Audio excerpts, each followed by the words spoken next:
Rodrigo Duterte said that he had no apologies, no excuses for the campaign of violence, which involved thousands of extrajudicial killings.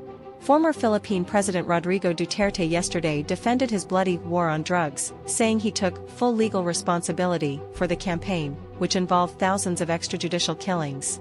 In his testimony before the country's Senate yesterday, the 79-year-old said he offered no apologies, no excuses for the campaign, during which between 12,000 and 30,000 people were killed. Most of the victims were young men in congested urban areas, who were shot dead during encounters with police. "My mandate as President of the Republic was to protect the country and the Filipino people," Duterte said in a statement to the Senate committee, the Inquirer reported. "Don't question my policies because I offer no apologies, no excuses. I did what I had to do, and whether you believe it or not, I did it for my country." In a defiant testimony to the committee, which featured a characteristic sprinkling of curse words, Duterte said that the campaign had been necessary to stop the spread of narcotics.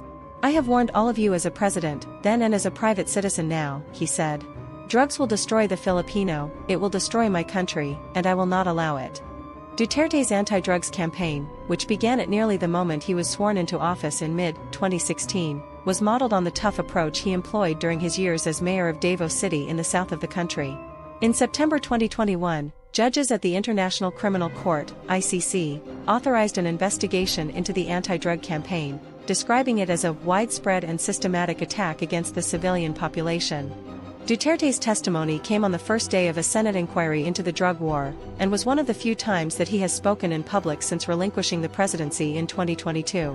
The anti-drug campaign is also the subject of hearings in the House of Representatives, which has unfurled over the past 3 months, during which time it has heard the testimonies of local officials, active and retired police officers, and families of drug war victims. Among the many revelations were those provided during testimony by former Police Colonel Roy Inagarma, who said that Duterte's office offered police up to $17,000 to kill suspects during the anti-drug campaign. Both inquiries have come about in the context of the bitter feud between Duterte's camp and President Ferdinand Marcos Jr. and his allies.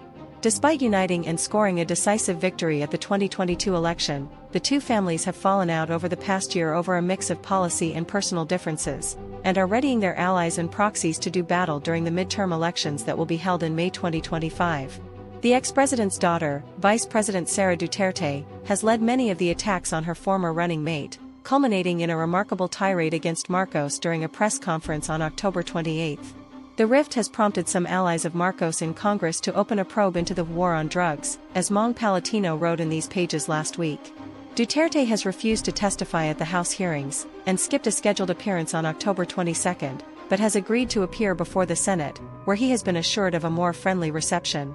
The Senate hearings were initiated by Duterte allies, including Senator Ronald De La Rosa, who as Duterte's police chief oversaw the initial phase of the anti-drugs campaign. De La Rosa said that a Senate inquiry was necessary in order to counter the House hearings, which he described at yesterday's hearing as a gag show. "I am here to tell the truth, and as I do so, witness the web of lies come undone one thread at a time," De La Rosa said in his opening statement yesterday. In line with the more friendly environment, many of Duterte's comments in yesterday's Senate hearing were met by cheers from the gallery. This is not the first time that Duterte has taken responsibility for the drug war. He has said as much many times before, including in a speech in October 2022 in which he assumed full responsibility, and said that, if there is any person who is going to prison, it would be me. In his opening statement yesterday, however, the former leader denied authorizing police to kill suspects. He said that he had told police not to abuse their powers, that they should repel the aggression only in self-defense.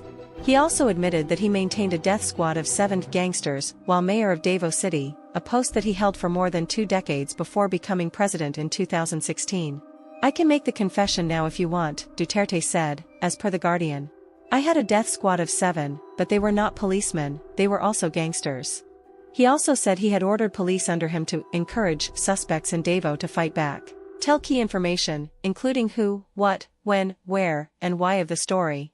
Use clear and concise language and keep the content brief. This is the video ending. Add your channel ID and use it as a video watermark.